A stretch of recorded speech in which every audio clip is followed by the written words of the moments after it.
ونصلی علی رسولہ الکریم اما بعد فاعوذ باللہ من الشیطان الرجیم قال النبی صلی اللہ علیہ وسلم الغیبۃ اشد من الزنا۔ السلام علیکم ورحمۃ اللہ وبرکاتہ۔ آج کا ہمارا مذاکرہ جو ہے وہ غیبت کے بارے میں ہے کہ آج غیبت جو ہے وہ بہت عام ہو چکی ہے۔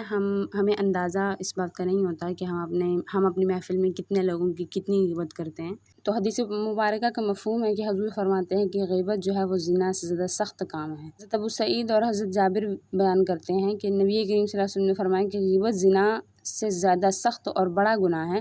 رضی اللہ عنہم اجمعین نے عرض کیا کہ غیبت زنا سے زیادہ سخت گناہ کیوں ہے اللہ کے رسول؟ آپ نے فرمایا کہ آدمی زنا کرتا ہے پھر توبہ کر لیتا ہے تو اللہ تعالیٰ اس کی توبہ قبول کر لیتے ہیں اور زانی کا گناہ جو ہے وہ معاف کر دیا جاتا ہے، لیکن غیبت کرنے والے کو معاف نہیں کیا جائے گا جب تک کہ وہ اس شخص سے اپنے آپ کو معاف نہ کروا لے جس کی اس نے غیبت کی۔ اور یہ کام جو ہے بہت ہی مشکل اور اشد کام ہے، تو بہت کم لوگ ایسے ہیں جو غیبت سے پاک ہوں۔ انسان اپنے نامہ عمل کا ضیاع جو ہے وہ غیبت کے ذریعے سے کرتا ہے۔ اور ایک حدیث مبارکہ کا مفہوم ہے کہ حضور فرماتے ہیں کہ تم میں سے کوئی ایک پسند کرتا ہے کہ وہ اپنے بھائی کی گوشت کو کھائے۔ صحابہ کرام نے عرض کیا کہ یا رسول اللہ، اس بات کو تو کوئی بھی پسند نہیں کرتا کہ وہ اپنے بھائی کی گوشت کو کھائے۔ حضور فرماتے ہیں کہ تم تو اپنے بھائی کی گوشت کھاتے ہو۔ صحابہ کرام نے عرض کیا کہ یا رسول اللہ، ایسا کیسے ہو سکتا ہے کہ ہم اپنے بھائی کی گوشت کو کھائیں؟ حضور نے فرمایا کہ تم آپس میں ایک دوسرے کی برائی اور غیبت بیان کرتے ہو تو گویا یہ اس طرح ہے کہ تم اپنے مردار بھائی کا گوشت کھا رہے ہو۔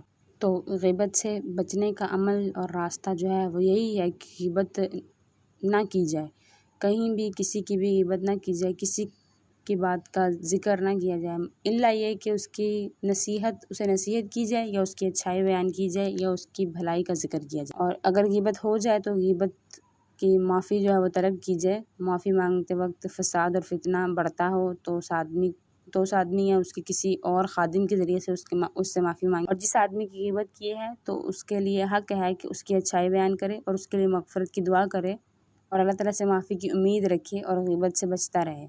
اور حضور فرماتے ہیں کہ غیبت کرنے والا شخص جو ہے وہ اللہ تعالیٰ کے غضب کا مستحق ہوتا ہے۔ تو اللہ تعالیٰ ہمیں اس برے عمل سے محفوظ رکھے اور ہمیں تا حیات کے لیے اس سے نجات عطا فرمائے۔ اور اس مذاکرے کا دوسرا حصہ جو ہے وہ ہمارا اچھے برتاؤ کے بارے میں ہے، یعنی اگر کوئی شخص برا بھی ہے تو اس کے ساتھ اچھا برتاؤ کیا جائے۔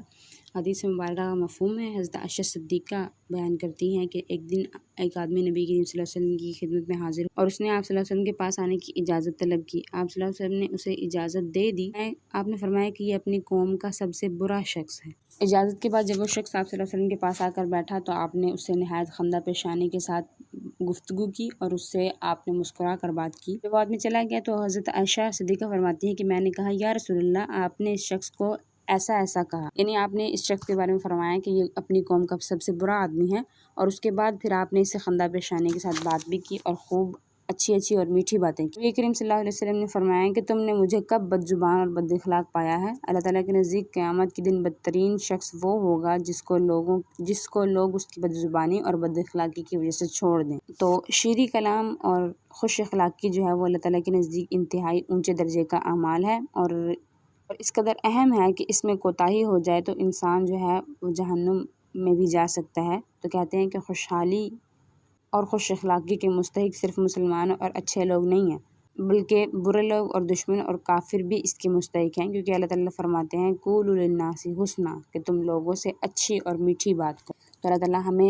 غیبت سے محفوظ رکھے اور ہمارے اخلاقیات کو ہمیں اعلیٰ درجے کا بنانے کی توفیق عطا فرمائے، اور ہمارے حسن اخلاق سے لوگوں کو متاثر کر کے دین میں داخل کرے، اور اللہ تعالیٰ ہمیشہ ہمیں حق اور سچ کہنے کی توفیق عطا فرمائے۔ وآخر دعوانا الحمد للہ رب العالمین۔